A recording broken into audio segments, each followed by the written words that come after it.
Car servicing check. Hi everyone, my name is John. Welcome to my YouTube channel. On this channel, I'll be teaching you on how to maintain your car maintain routine, general check.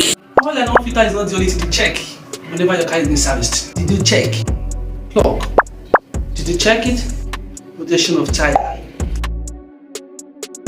Check the balancing if the tread is still okay. We have air filter, we have fuel filter. Is your fuel filter checked? Is your oil filter checked? Your brake pads are things that need to be checked time to time whenever you service your car. Your brake discs is another thing to be checked.